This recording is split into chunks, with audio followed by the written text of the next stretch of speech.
അങ്ങനെ ഞങ്ങൾ വാഴ 2 കണ്ടിട്ട് ഇറങ്ങിയതാണ്. ഇത് നമ്മുടെ സുഹൃത്താണ്, സോഷ്യൽ മീഡിയ ചെറിയൊരു സോഷ്യൽ മീഡിയ ഇൻഫ്ലുവൻസർ ആണ്. അതെ. ഇന്ന് രണ്ടുപേരും കൂടി പടം കാണാൻ കയറി ഇറങ്ങി. വിൻസ ഡയറക്ടർ, അതുപോലെ തന്നെ ബിപിൻ ദാസ് റൈറ്റർ. എനിക്ക് പേഴ്സണലി ഇഷ്ടപ്പെട്ടത് വാഴ ഫസ്റ്റ് എന്ന് പറയാൻ പക്ക ഫുൾ കോമഡി എന്റർടൈൻമെന്റ്, ഒരു ഫൺ റൈഡ് ആണ്. സെക്കൻഡ് എന്ന് പറയുമ്പോൾ കുറച്ച് ഇമോഷണലി പാസം കൂടപ്പുറത്തുള്ള സിനിമ തുടങ്ങുമ്പോൾ തന്നെ ഒരു 10 മിനിറ്റ് നമ്മളെ ശരിക്കും പറഞ്ഞ ഒരു ലാഗ് ഫീൽ ചെയ്ത്, അതായത് ഇവരുടെ ഈ ചെറുപ്പകാലം കാണിക്കുന്ന അല്ലേ. ഒരുപാട് അവിടുന്ന് ആ ഒരു സ്കൂൾ കാലഘട്ടത്തിലേക്ക് വരുമ്പോഴത്തേക്ക് സിനിമ ഭയങ്കരമായിട്ട് കയറി അപ്പാകുക. പിന്നെ മുടിഞ്ഞ കോമഡി, ഒരു രക്ഷയില്ലാത്തൊരു കോമഡി ആയിരുന്നു. റീൽസ് താരം അല്ല, എല്ലാ റീൽസ് താരം, ആഷിർ, അതുപോലെ വിനായകൻ, ഇവര് 4 പേരുമാണ് ഈ സിനിമയുടെ ഒരു ഫുൾ മെയിൻ കഥാപാത്രങ്ങൾ. അല്ല പിന്നെ നമ്മുടെ കുഡൂസ് മീഡിയ അമീൻ അറിയാലോ, ഇപ്പൊ അമീൻ അവർ ടീമും നിബ്രാസ് അവർ ടീമും ഈ പടത്തിൽ ക്യാമിയ റോളുകളും ഉണ്ട്, എല്ലാരും ഉണ്ട്.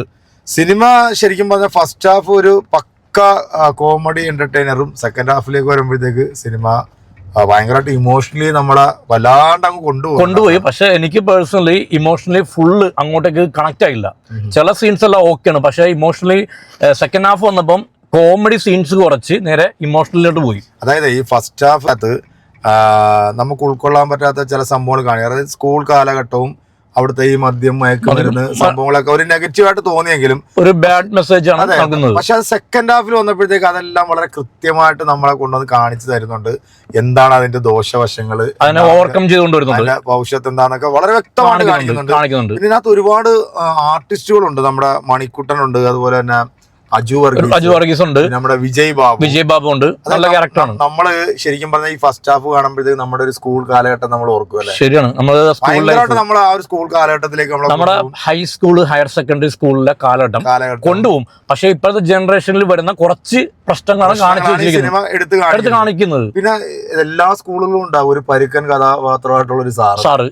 സാറിന്റെ റോള് വിജയ് ബാബു അടിപൊളിയായിട്ട് ചെയ്ത് പോലീസുകാരനായിട്ട് വരുന്ന ഡയറക്ടർ അൽഫോൺസ് പുത്രൻ വന്നിട്ട് ഒരു സംഭവം ഇതിനകത്തുണ്ട്. അത് കിടിലനായിട്ട് പുള്ളി അത് പെർഫോം ചെയ്ത് അത് മനസ്സിലാകുന്ന രീതിയിൽ നമുക്കത് പറഞ്ഞു തരുന്നു. നമ്മൾ പറയുന്നില്ല, ആ പടത്തിലെ ഒരു എന്താ ഇമ്പാക്ട് ഇടുന്ന സീനാണ്. കാരണം അത് പറഞ്ഞ സ്പോയിലറായി പോകും. പിന്നെ പ്രേമത്തെ കുറിച്ചൊന്ന് പരാമർശിക്കുന്നുണ്ട്. ആ സീൻസ് എല്ലാം അത്യാവശ്യം നല്ല രീതിയിൽ വർക്കൗട്ട് ആയി. സ്കൂൾ കാലഘട്ടത്തിലുള്ള ആ പ്രണയത്തെ കുറിച്ചിട്ട് കാണിക്കുന്നുണ്ട്. പിന്നെ എനിക്ക് സെക്കൻഡ് ഹാഫിലേക്ക് വരുമ്പോഴത്തേക്ക് ഇതിനകത്ത് കുടുംബ ബന്ധം, അതുപോലെ സുഹൃത്ത് ബന്ധം, സഹോദര ബന്ധം കാട്ടുന്നുണ്ട്. നമ്മുടെ കണ്ണ് നിറയുന്ന സംഭവങ്ങളൊക്കെ അതിനകത്തുണ്ട്. അതെല്ലാം ഇമോഷണലി നല്ല ഇമോഷണലി വർക്ക്ഔട്ട് ആവുന്നുണ്ട്. ചില സീൻസ് എല്ലാം കൂടുതലത്തെ നമ്മൾ ഫ്രണ്ട്ഷിപ്പും അതിന്റെ ഉപരി ലാസ്റ്റ് രക്തത്തെ തിരിച്ചറിയും. ആ ഒരു എത്ര ശത്രു ആണെങ്കിലും അടിയാണെങ്കിലും വീട്ടില് നമ്മുടെ കുട്ടിക്കാലത്ത് നമ്മുടെ ചേട്ടനനിയന്മാര് തമ്മിൽ ആ സംഭവങ്ങളൊക്കെ ഇതിനകത്ത് അതേപോലെ കാണിച്ചിട്ടുണ്ട്. പക്ഷെ ഒരു പ്രശ്നം വന്നു കഴിഞ്ഞാൽ കൂടപ്പിറപ്പിങ്ങൾ ഒന്നാകും. അത് ഈ പടത്തിൽ കാണിക്കുന്നുണ്ട്. പിന്നെ ഇതിന്റെ ഫസ്റ്റ് ഹാഫിലുള്ള കോമഡി എന്ന് പറഞ്ഞാണല്ലോ, അതായത് നമ്മളൊരു 10 മിനിറ്റ് കുത്തിയിരുന്ന് ചിരിക്കുന്ന സംഭവങ്ങളൊക്കെ കണ്ടിന്യൂസ്ലി നമുക്ക് ചിരിക്കാം. ഈ ഒരു ഈസ്റ്റർ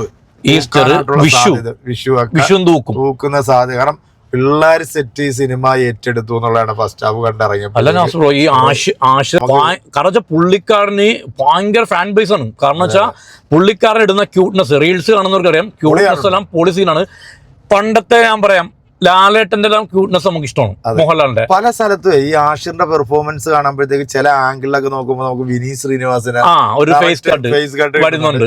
ഇതിനകത്ത് ആഷിറാണെങ്കിലും സജിൻ ബ്രോ ഇവര് 4 പേരും ഉണ്ടല്ലോ അറുമാതിച്ച് അങ്ങോട്ട് അഴിഞ്ഞാടിയെന്ന് വേണമെങ്കിൽ. ഫസ്റ്റ് ഹാഫിൽ ശരിക്കും ഇവർ അഴിഞ്ഞാടി.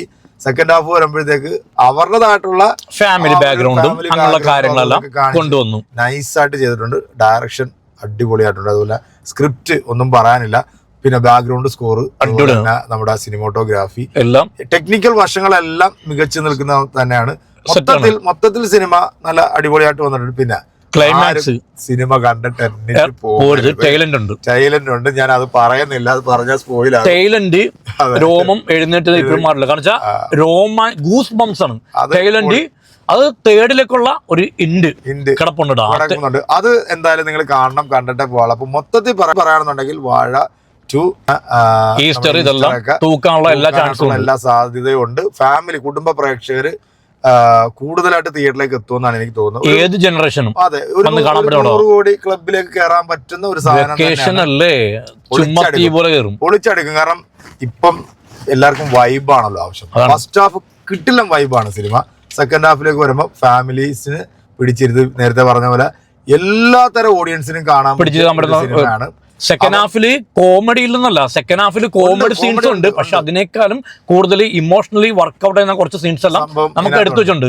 ഫാമിലീസിനെ ഒന്ന് കൊണ്ടുവരാൻ വേണ്ടിയാണ്. കാലഘട്ടത്തിൽ എനിക്ക് തോന്നുന്നു ഒരു നല്ലൊരു മെസ്സേജ് കൊടുക്കുന്നുണ്ട് ഈ സിനിമയ്ക്ക്. പ്രത്യേകിച്ച് ഇപ്പോഴത്തെ ജനറേഷൻ അവര് വഴിതെറ്റി പോകുമ്പോൾ അതിനെ ഒന്ന് തിരിച്ചു കൊണ്ടുവരാൻ വേണ്ടി ആ സ്ക്രിപ്റ്റ് നല്ല രീതിയിൽ ചെയ്തിട്ടുണ്ട്. കാരണം എന്താ പറയുക, നമ്മൾ വഴിയേറ്റി പോകുന്ന പിള്ളേരാണെങ്കിൽ നമുക്ക് ആ പടം കാണുമ്പോൾ ജസ്റ്റ് ഒന്ന് മനസ്സിൽ തോന്നും നമ്മുടെ ലൈഫ് ഇങ്ങനെ ആയി പോകും. അപ്പൊ അതുകൊണ്ട് എല്ലാവരും ന്യൂ ജനറേഷൻ പിള്ളേരെല്ലാവരും തിയേറ്ററിൽ പോയി മസ്റ്റായിട്ട് കാണണം. പിന്നെ നമുക്ക് ഒരു പാട്ടുണ്ടല്ലോ ഫസ്റ്റിലെ ഏ ബനാന, ക്ലൈമാക്സിൽ ആ ഒരു പാട്ട് സീൻസും ഫൈറ്റ് സീൻസും ഉണ്ട്, പറയുന്നില്ല.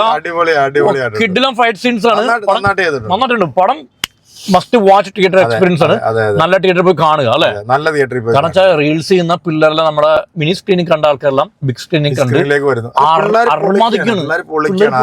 അർമാദിക്കാണ്. എന്താണെങ്കിലും എല്ലാവരും സിനിമ കണ്ടവരാണെന്നുണ്ടെങ്കിൽ നമ്മുടെ കമന്റ് ബോക്സിൽ നിങ്ങളുടെ ഫീഡ്ബാക്ക് അറിയിക്കുക. അപ്പൊ അടുത്തൊരു സിനിമാ വിശേഷമായിട്ടൊക്കെ നമുക്ക് വീണ്ടും കാണാം.